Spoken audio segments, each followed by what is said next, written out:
everyone, welcome to DSTE Presents Twin Peaks Part 12. The date is the 1st of August 2017 and my name is John. My name's Nick. Hi Nick, good to see you again. You too, John. Another week. Another episode. Yeah, we're literally 2/3 of the way through now. I think we've only got 6 weeks left, is it? Yeah, 6 weeks left. Well, technically 5 because the finale's a two-parter. Right, so yeah, okay. 5 weeks left. We're 2/3 of the way through. So if this was a film, which Lynch is envisaging it as, we'd be entering the third and final act right now. So from here, it should all start to kick off, kind of thing. But we'll discuss the episode tonight before we get on to the finale. Yeah, I'm excited though. Yeah, definitely. So part 12. I've seen a lot of people online today call the episode Let's Rock because of what Diane says in the episode. Just want to mention before we go in, one thing I am getting a bit worried about. I'm fine with Lynch putting weird stuff in. He always does. You're never going to look. You're never going to know what everything means, what everything leads to. But we're getting to a point now where I'm thinking we're not going to resolve any of the stuff that I want resolving. Yeah. We're going to finish the series and Dale Cooper's still going to be Dougie Jones. Potentially, yeah. Yeah. I don't know. I'm thinking that's we're going to see a resolution to that. Yeah, definitely. I'm just thinking the stuff like last week we had that weird vomiting child in the car. We're never going to find out what that means. I think we spoke about that last week, though. I think that's almost going to be good to leave unresolved. Yeah, definitely. That's weird. Because that's just something completely new. It's not like this Dougie Jones thing that's going on for the entire season. Yeah. If that's unresolved, I will be pulling my hair out in the finale. That, it's just like a weird little thing he put in there. Definitely. Stuff like that. And remember like a few episodes ago where there were two women talking in the roadhouse at the end and like one of them was scratching her armpit and stuff. Oh, yeah. It's like, what does that have to do with anything? You know? Whether that'll get tied up, I don't know, but... I think we spoke about that again, didn't we? Where, potentially, because it's a left arm, wasn't it? Yeah, that's right, and that's the same arm that, goes numb when people wear the ring, isn't it? Yeah, that's right. I mean, we don't know. We might get a resolution, but like you say, that might just go on... Yeah. Just untold for the rest now. So yeah, I've just remembered one part of the episode last night that I didn't put down in my notes. So we'll get going now. Do you mind if I mention this part straight away before I completely forget about it? I'm sure this was last night. We jumped to the trailer park, and there's an older gentleman walking with a stick, and Carl, who runs the trailer park, comes out and questions him about what he's been doing, and he's been giving blood for money, we find out. And again, I think it's just another example of Carl being a really nice guy. He's saying giving blood's great and all, it's a good cause, but you need your blood. You're too old to be doing stuff like that. Don't pay your rent this month, it's covered. Don't be selling your blood anymore, you don't need to. Which I think that was the only we got from that scene, really. I mean, I feel like he asked about a gas canister or something. Like, did you install a gas canister the other day or something? Yeah, I've got to admit, just as well, now that we've just started, I apologise for my notes. They're getting sketchier and sketchier every week at the moment. Started out with proper in-depth notes, and now I'm struggling to keep up with what's going on. I'm just scrolling notes down as the episode goes on, kind of thing. So, yeah, I'll be honest with you, I can't remember now what the actual point of that scene was, other than to show Carl Rod being a really nice, generous guy again. Pretty much. So, if it's okay with you, we'll jump to the hotel. I think it's the Mayfair Hotel in Buckhorn. Yeah. Where we meet up with Albert, Gordon Cole, and Tammy, all drinking a nice vintage of Gordon's wine, I believe, that he's brought with him. Yeah. Yeah, and here we get some of the mythology laid out for us. I keep remembering stuff that I forgot to do. I was going to bring something to show you about Twin Peaks, but I forgot all about that. So here we get Albert explains that Operation Blue Book was an actual real life UFO investigation by was it the FBI maybe or the CIA? Yeah. Looking into UFOs and stuff like that in Roswell, and that was shut down in 1970. They mention a lot of this stuff in the Secret History of Twin Peaks, the book. They go into all this in detail, kind of thing. And following on from that, Albert, Philip Jeffries, which is David Bowie, Dale Cooper, and Gordon actually set the department up called, was it like the Blue Rose Strike Force or something like that? It's definitely Blue Rose. Yeah. Which we've heard Blue Rose like many times throughout the series and the film, haven't we? So. We have, going back to the very start, it was one of Gordon Cole's Blue Rose cases which brought Cooper to Twin Peaks. Yeah. My theory has always been, I've got the Blu-ray box set, and on the side of the box set, there's a picture of Laura Palmer's head after she was killed, wrapped in the plastic, and her face is blue, and it looks like a blue rose. So I just always kind of interpreted that as being like the meaning behind it. Oh, yeah. But other than a nice little visual clue, we find out what it actually means. A female who was killed, I believe, back in the 70s, I think they said. Yeah. Her dying breath was blue rose before she died. And that's where the whole blue rose thing has come from. And Albert explains that Philip Jeffries has gone missing, Dale Cooper's gone missing. He's the only one left of the original team that Gordon put together. And they're basically initiating Tammy into I keep calling it a strike force. I don't know. Doesn't sound right, but like it's something like that, though, wasn't it? And they're initiating Tammy into the Blue Rose Strike Force. We then cut straight from that bit to they called. I keep wanting to call her Denise, Diane. It's Diane. Isn't it? They called Diane in. A little visual clue as well when they call her in. Did you know it was like the red velvet curtains that she comes through in the hotel room? It's very Black Lodge, weird look to this hotel room. Like, I just found that interesting. They call Diane and she comes in through these curtains. Yeah. It just looked like the Black Lodge, just a weird little. I didn't even click onto that, but yeah. Yeah, weird little detail there, but and Diane comes in, and the point of this is they want to deputise Diane into helping them, but they know that Diane is not totally on the level. And we don't know yet whether Diane knows that they know she's not on the level. You know what I mean? So it's a bit of a cat and mouse game going on. Yeah. But the main takeaway from this is at the end of the scene, she finishes it by going, "Let's rock," which is a callback to a number of things in the show. Back in the old series, the first thing that Dale gets told in the Black Lodge by the man from another place is "Let's rock." He says to him, "Let's rock." Oh, yeah. They have a callback to it in Firewalk with Me at the Formica table. Written on the car? Yeah, and Agent Desmond, Dale Cooper turns up at the trailer park, and that's written on Chester Desmond's car. Yeah, yeah. So when he sees that and hears it in the show, he's like, "I've heard this before," kind of thing. So, yeah, I don't know why Diana's saying that, but, you know, just another little mystery. Might be pointing towards the... Like fair that she's on the other side. Yeah, she's in on it maybe. Yeah. Yep. Okay, we'll jump from there.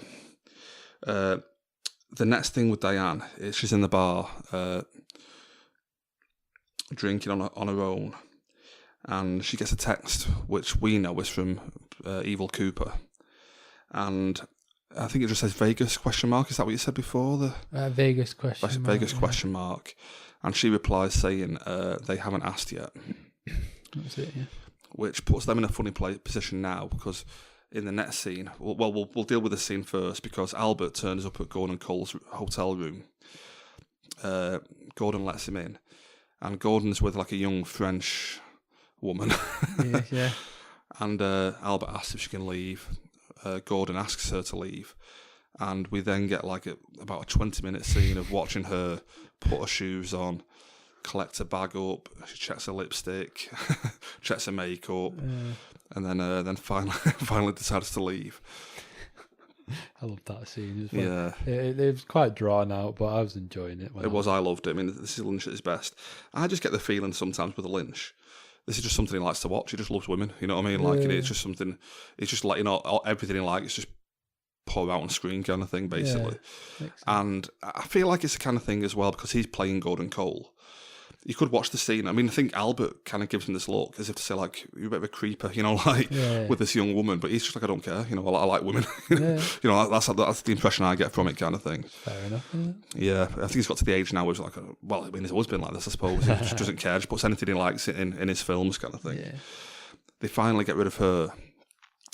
Gordon makes a few bad jokes about turnips, her mother being a turnip farmer, but she wouldn't turn up or something like that. Albert doesn't laugh.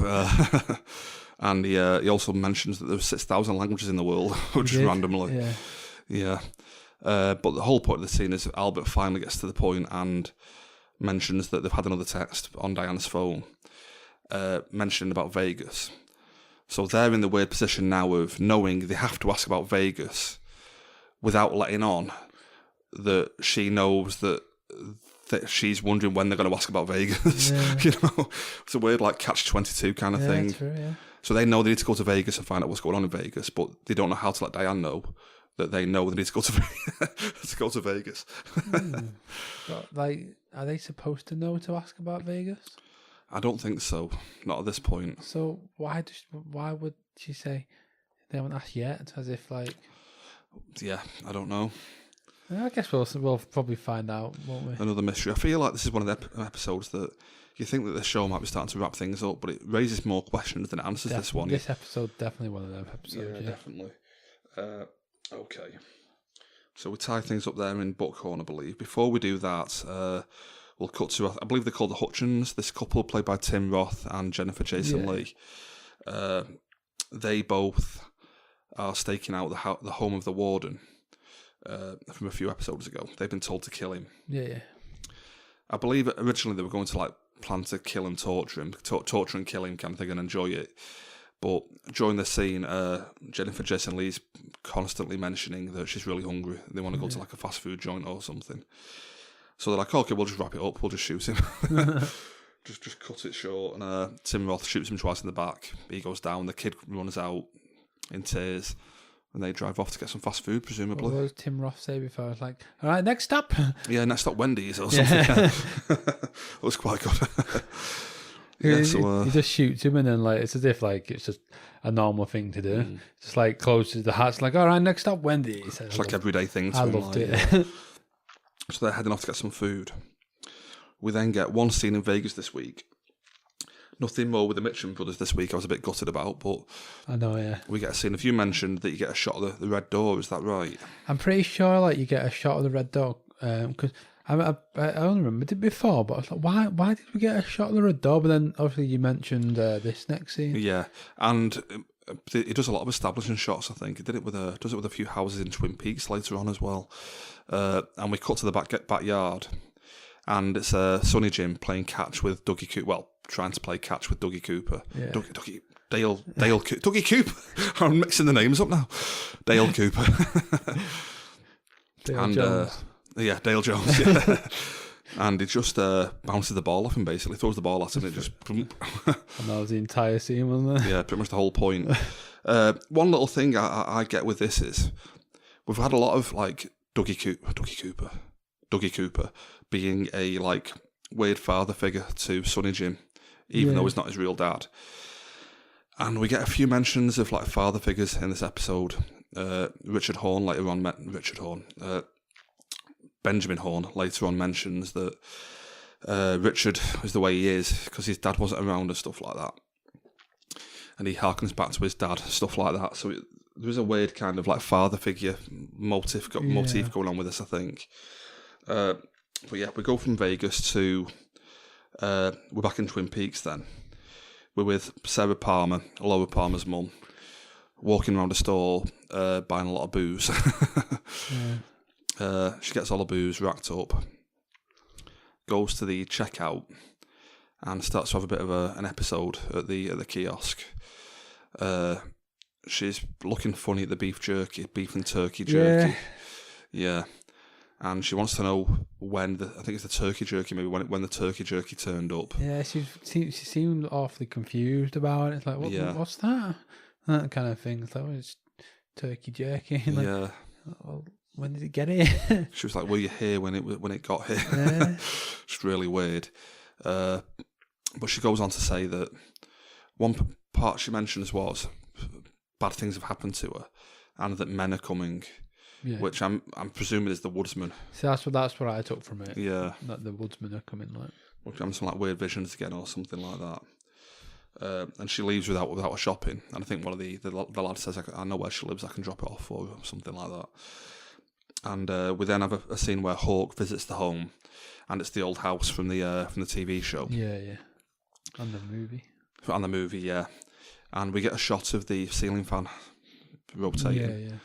And I think this is only a theory, to be honest with you, but I think I mentioned it on the Twin Peaks Fire Walk With Me episode we did. It's almost like whenever that fan's on, Bob's in the house, kind of thing. Yeah. Whenever Leland would turn the fan on, he became Bob, kind of thing. So, do we take from that she's Bob, or because later on in this scene we hear a bit of almost like a clanging of a plate or something? I don't know. It was a weird noise, yeah. Yeah. When Hort's asking her is she okay, there's a noise comes from the kitchen. Yeah. And it says, what's that? It's like, oh, nothing. It's just stuff in the kitchen. But yeah, it's a bit of a creepy noise. Like. So do we take from this scene that Bob is in Sarah, or do we take? Maybe I think Bob could just be in the house as a spirit kind of thing. Just something like that. Maybe just haunting a Sarah. What if it's Leyland? Yeah, it could be. Well, we've seen Leyland in episode 1, yeah, in the Black Lodge. So, and Laura left the Black Lodge. Do you remember when she went? What if it's Laura? Something like that, maybe. God, it could be any number of people, couldn't it? I mean, that really felt to me like the old Twin Peaks. That scene where it felt like a real flashback to the old series. So Hawk tells if you need anything, give me a call. We get a few little montages now of Twin Peaks. We get a shot of Miriam in hospital, recovering after last week when she was nearly beaten to death by Richard Horne. Yeah. And we get a mad little shot of Jerry escaping the woods. That was amazing. Just run us out. So I don't know whether he'll actually turn up in it more now that he's got out the woods or not. But I don't know where. There's another shot from Twin Peaks, isn't there? A few of them, where we've got the Doctor. The Doctor. Who's selling I forgot about Dr. Amp. Yeah, just remembered that scene now. I forgot all about Dr. Amp. And he's doing his whole bag, my golden shit shoveling shovels or something. Shovel your way out of the shit of modern life. Yeah. Only $29.99. 2 layers of gold paint. And obviously I can't remember the name of the one with the eye patch. Yeah, Nadine, I think it is. Yeah, that's it. Yeah. She's loving it. She's loving him. I don't know. She seems to be his biggest fan, doesn't she? Yeah, it's weird, isn't it? She's every week she's been just listening and loving it. We cut from Dr. Amp and Jerry Horne. We cut to a scene with Frank Truman. Frank Truman pays a visit to Benjamin Horne at the Great Northern, and I really like this scene. What I liked about it was a lot of modern filmmaking nowadays. They assume that the audience has got no attention span whatsoever. Yeah. Everything's just fired at you. There's never a minute when something's not being said or being done. But Lynch really takes his time with the scene, just a nice natural conversation between two people. There's long pauses and bits of silence in there, you know what I mean, that you normally wouldn't have with this kind of thing, but it makes it just feel natural, like a natural conversation. I remember in this, I think Frank or Ben asked Frank something, and then he answers, and then he kind of asks him the exact same question again. Right. I can't remember what it was now. It might have just been how are you kind of thing. Yeah. And he's like, oh yeah, I'm good. And then he says something, and he's like, and you? He's like, yeah, I'm good. How are you? I don't know if that was intentional or not. Yeah, intentional, indicating that he's getting a bit senile or something like that. Maybe. I mean, I think Richard Bamer is about mid-70s now, pushing 80 maybe. Yeah. So, yeah, he's still running the hotel, isn't he? So, yeah. The main point of the scene is Frank starts off by delivering the bad news that Richard Horne killed a boy. Oh, yeah, they know now, don't they, that Richard Horne killed the boy with the truck. That he killed a boy and has fled town. And he also put Miriam in the hospital a week or two ago. And Benjamin's really cut up and he explains that he's always been bad kind of thing, they've tried their best with him, but... And he explains that he'll never hear from him again now. Don't expect him to be contacting Benjamin Horne or anything. But Frank kind of manipulates Benjamin into covering the insurance for... Yeah. I mean, he'd probably done it anyway, but, in a roundabout way, he says, that this girl needs insurance and I trust he'll be paying for it kind of thing. And he agrees to do that. And the scene ends with Benjamin explaining that the room key of Dale Cooper's turned up 25 years later, and would he like to take it for Harry as a little memento? And Frank says, yeah, I'm sure he'd love it. But he mentions to him that it's weird that it's turned up now because we're looking into an old Dale Cooper case at the moment. Yeah. Remember that. I don't know if that means we're going to see. I mean, we probably won't, but like, you know, the little fanboy is making me. He's thinking, are we going to see Harry again, or even if he's even if he's a bit ill in bed, I'd love to see him. You know what I mean? I would. I mean, what I think would be really cool is, I'm sure that they've not done this because I don't even think Michael Onkin is in the show, but how cool would it be if, like, it ends with, like, Harry Truman being in the Black Lodge having to help Dale get out of the Black, you know, like something like that maybe, or maybe. If, like, because he's not well in the show, if he was to die in, like, in the real world and go to the Black Lodge as a spirit to help Dale out, you know, just something daft like that. Like, I'd enjoy that. Yeah, I'd love something like that. Like, I'm sure it won't happen, but yeah, I'd love to get a bit of Harry, but I don't think we're gonna. Yeah, I don't think we will, but like, I'm hopeful still, I guess. Yeah. Just speaking of random stuff as well, I've been watching like some of the original preview clips before the show started airing, and there's clips of Big Ed, so we know that Big Ed's coming. Oh really? Yeah. That's cool. So it's confirmed that Big Ed will be in. He's very, very slowly introducing us back to the old characters, isn't he? Yeah, by the end of it, they'll finally show every character for like 1 second on screen. I know, we're not like getting much of them, are we? But he's giving us a bit, I guess. I think by this point, I don't think James is coming back now. We saw James in episode 1. See, he was a big part of the original series as well. Yeah, I'd love to have James and Big Ed come back. But didn't you say you seen him in episode 1? I think. Yeah, it was at the end of episode 1 or 2 in the Roadhouse. So, do you reckon that was it? That could be it. I think, judging by the way it's going, that might just be it. Just a little name check for him. But yeah, he doesn't even want to have the same characters, does he? Doesn't look like it. It feels like he's only putting them in for the fans. Yeah, wants to do like all new stuff by the look of it. Yeah, so that was Benjamin Horn. Once we were talking about then. Yeah. Gives the key to. Gives the key to Frank. I'll be honest with you, we'll nearly wrap this up as quicker than usual. Just before we do then, just in that scene, he mentions, doesn't he, about Richard's parents, and I think.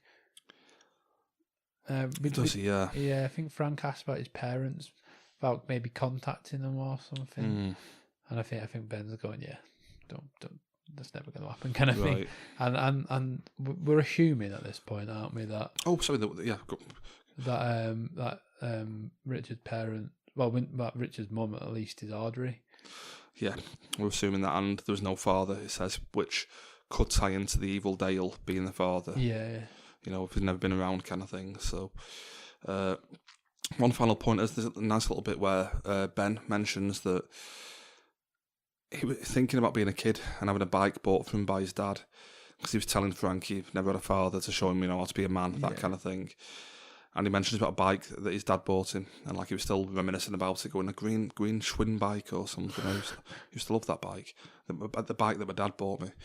But I don't think Lynch is making a point here that like a father figure is important, because look how awful Benjamin Horn turned out. Do you know what I mean? Like all the bad stuff he was doing, womanizing and drug taking and stuff like that. So yeah, I don't think he's making that point at all, but he's almost making the point that character is making that point. Do you know what I mean? There's a difference in there between. Yeah. It's not his point; it's the character's point, kind of thing. So yeah, I like that little reminiscence at the end of just, you know, like, oh, I had a green Schwinn bike that my dad bought for me, like just a nice little moment. But we then jump from there to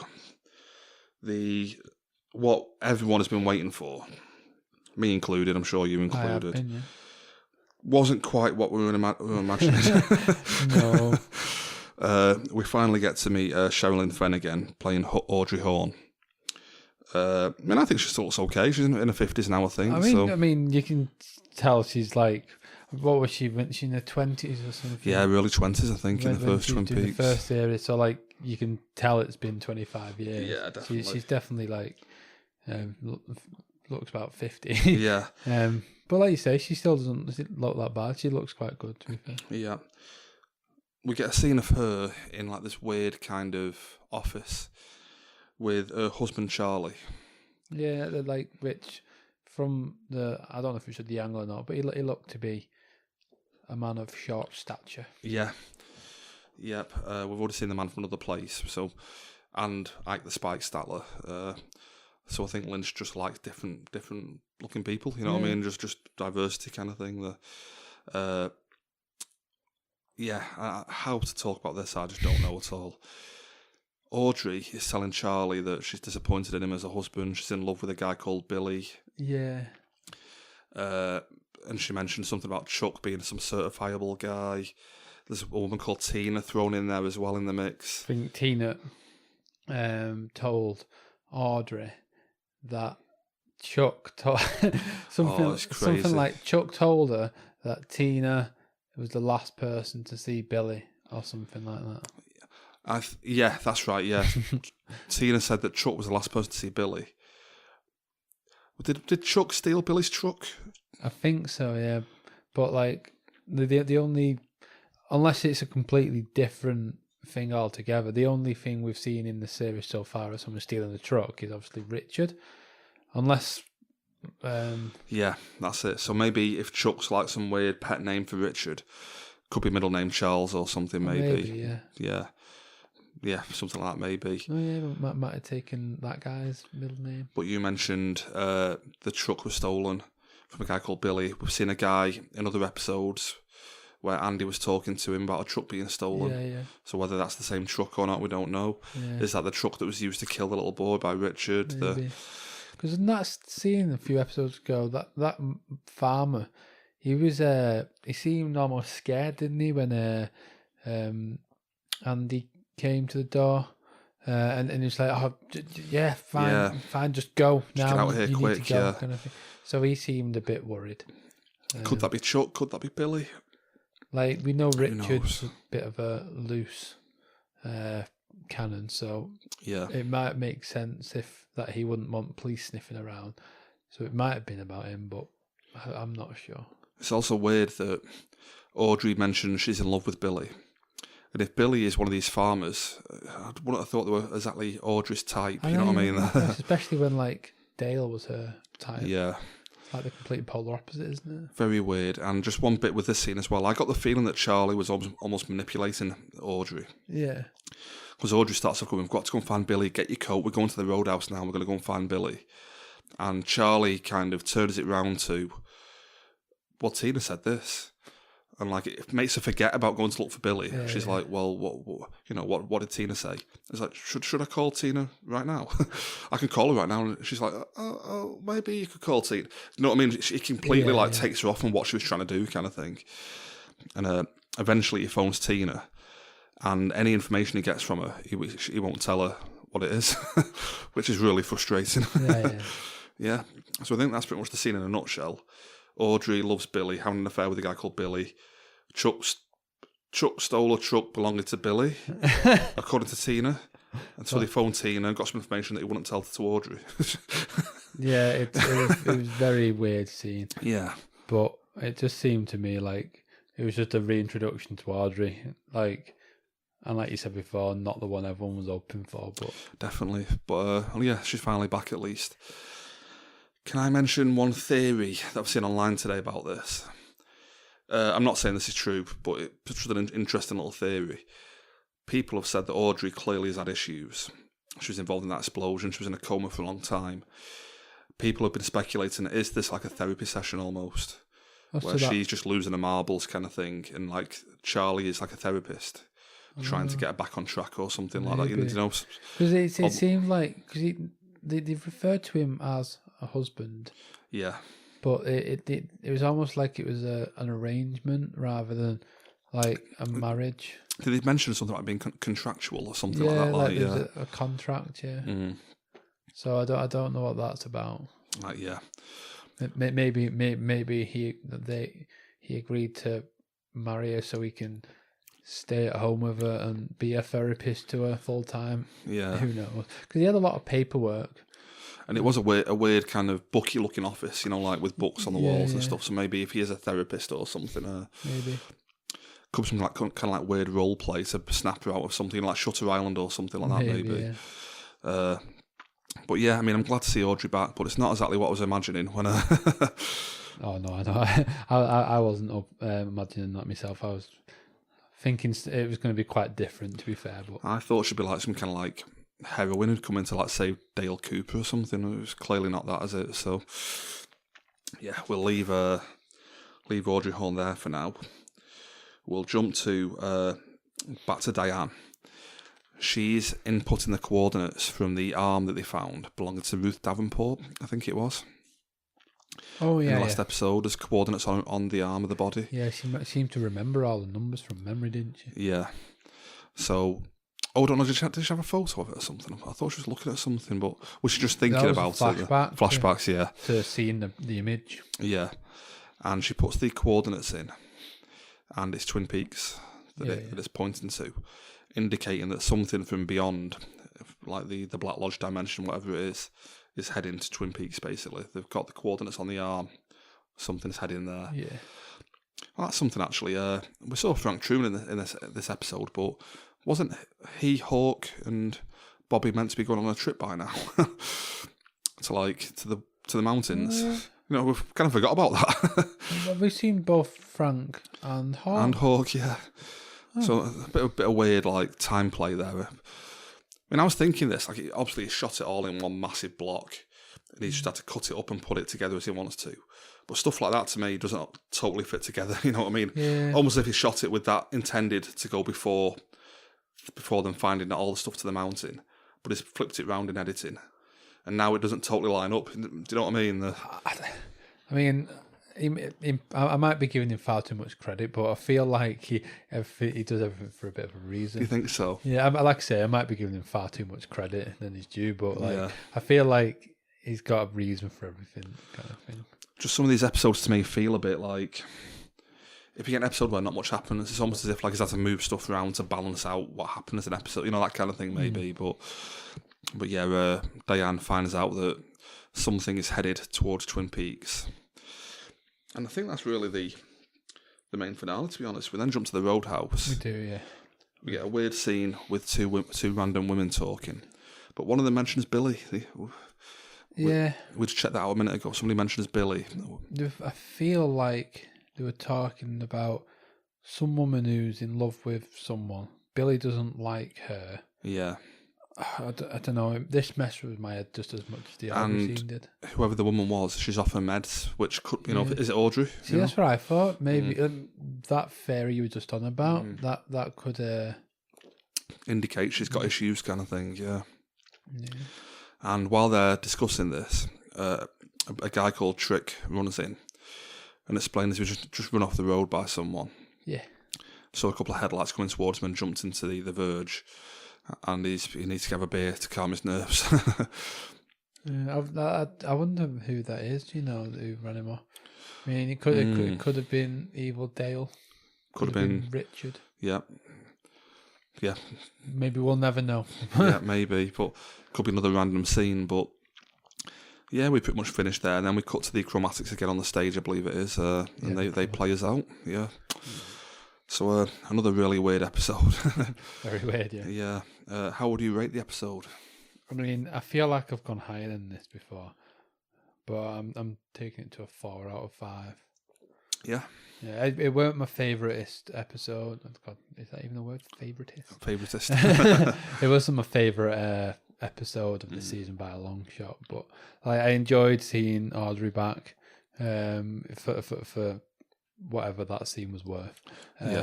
But yeah, it definitely wasn't my favourite episode so far. Yeah, I still loved it, coming at 5 stars, but it's definitely of differing quality to other ones, but I just think they're all pretty much 5-star films pretty much by this point. So yeah, I'll give it 5 stars. One final thing to mention about Billy. Back in episode 7, I think I mentioned it on the pod when it happened. Do you remember how the episode ended in the diner?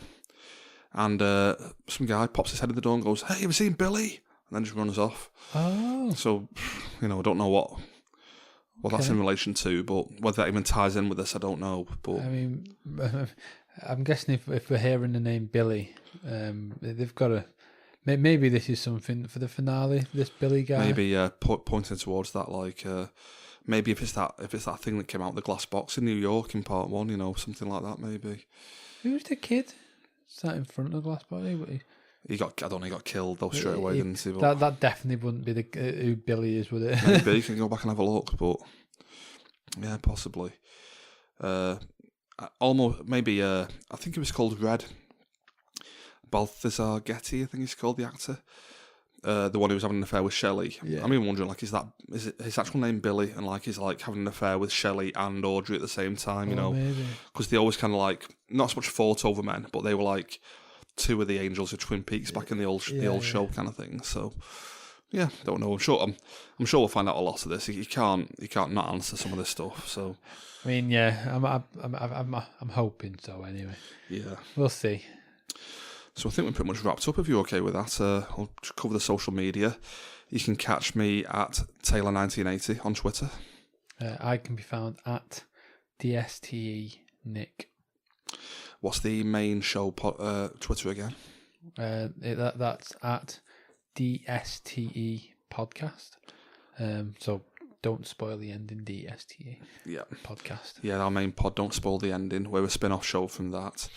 If you like movies, video games, head on over there and check out our main show. The film this week is The Lost City of Z. Yeah, that'll come out by now, yeah. By now, yep.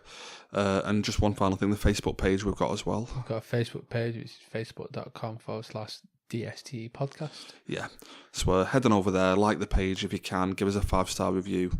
That'd be very nice. And if you've got any feedback at all, messages on Facebook, you can get us on Twitter. I'm sure you'd enjoy someone messaging you, telling you that it's not the Blue Rose Task Force or whatever. Yeah. Maybe. I think that's actually what it is. The Task Force. I was calling it a Strike Force. Oh, right. Yeah, I think that's it. The Blue Rose Task Force. Well, if anyone wants to give us feedback, we might be both wrong. It'd be our personal Twitters, and the Facebook is probably the best place to go. Yeah, definitely. But after the Twitter, we will receive their messages also. Yeah, sounds good. Yes, any feedback, hit us up over there. And in the meantime, we'll be back next week with part 13. We're in the home stretch now, just 5 more weeks to go. Yep. Okay, so we'll see you next week, Nick. See you next week, John. Yep. Cheers, guys. Thank you. Bye-bye. Cheers. Bye.